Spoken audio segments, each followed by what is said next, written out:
अस्सलाम वालेकुम वरहमतुल्लाहि वबरकातुहू। मुझे उम्मीद है कि आप सब लोग खैर वाफियत से होंगे। मेरा नाम है आसिफ अकबर, यूथ रिप्रेजेंटेटिव आम आदमी पार्टी टंगमरग बारामूला से।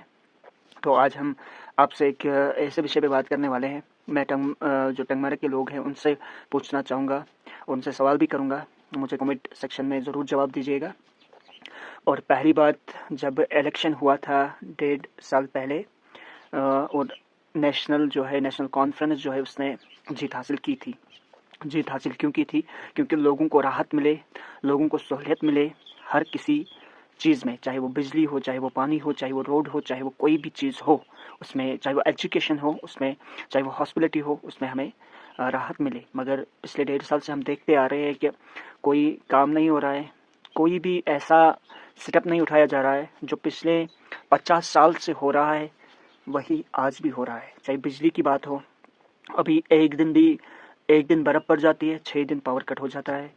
एक दिन बर्फ़ पड़ जाती है, 6 दिन वाटर कट हो जाता है।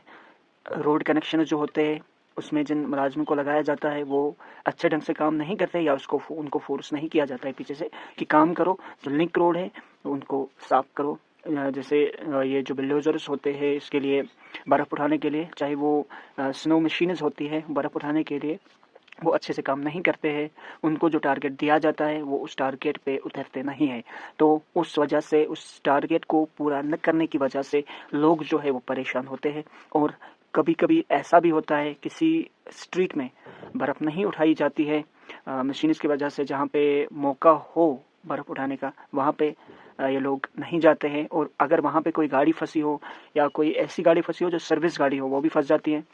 और कोई बीमार हो या कोई ऐसी मुसीबत आ जाए किसी को, वो वहाँ से निकल नहीं पाता है।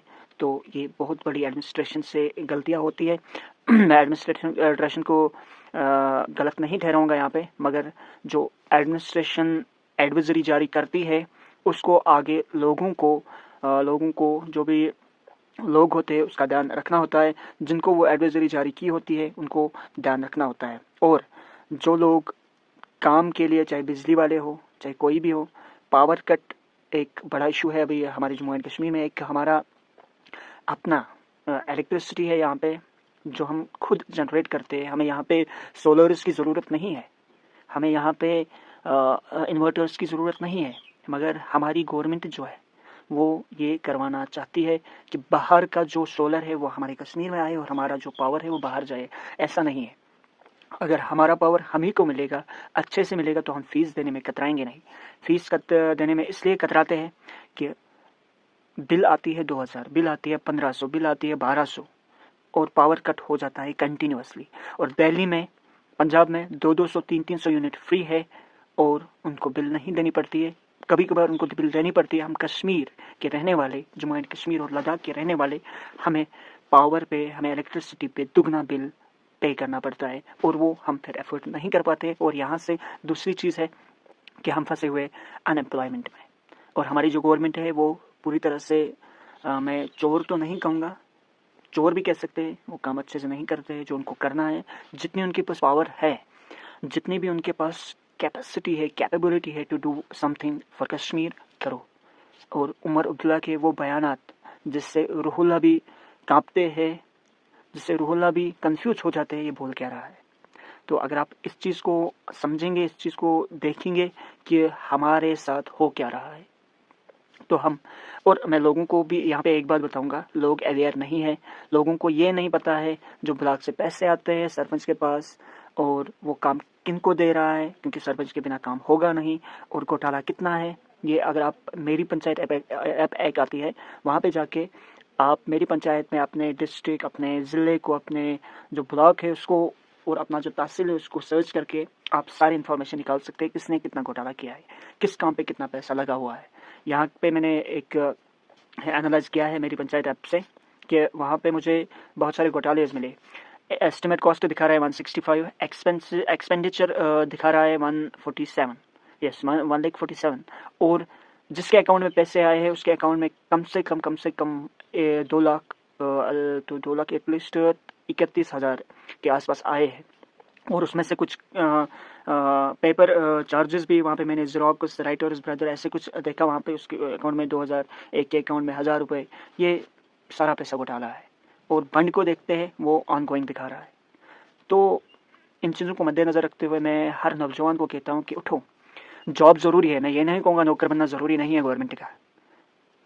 गवर्नमेंट चलाने वाले बनो। गवर्नमेंट चलाने वाले बनोगे तो बेहतर कर पाओगे। आप ये कहोगे कि हम नौकर बनेंगे, डिपार्टमेंट में जाएंगे फिर रिश्वत लेंगे, वो ठीक नहीं है।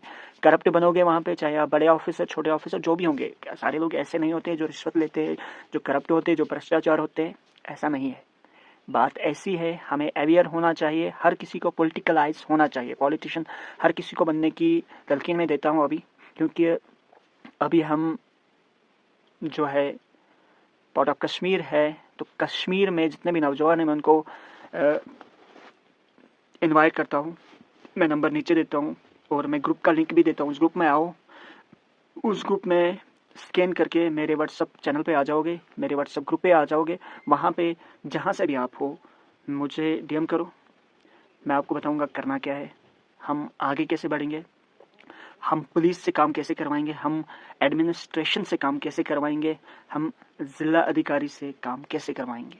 मगर हमारे पास पहले नॉलेज होनी चाहिए कॉन्स्टिट्यूशन ऑफ इंडिया के, बार एक्ट्स के, आईपीसी क्या होता है, बीएनएस क्या होता है और सीआरपीसी क्या होता है, ये सब पता होना चाहिए। कौन सा आर्टिकल, कौन सा सेक्शन, कौन सा आर्टिकल हमें अधिकार देता है, कौन सा आर्टिकल हमें रोकता है वो चीज़ें करने से जो गलत है, ये सारा पता होना चाहिए। अगर आपको ये वीडियो पसंद आई तो इस वीडियो को दूसरों तक, जो भी कश्मीर में है, उन तक पहुंचाना ज़रूरी है, क्योंकि उनको अवेयर करना ज़रूरी है। हाँ, पहले आप पॉलिटिकलाइज हो जाओ, पॉलिटिक्स में घुस जाओगे तब ये कर पाओगे। घर में बोलोगे, घर में नहीं कर पाओगे। Thank you.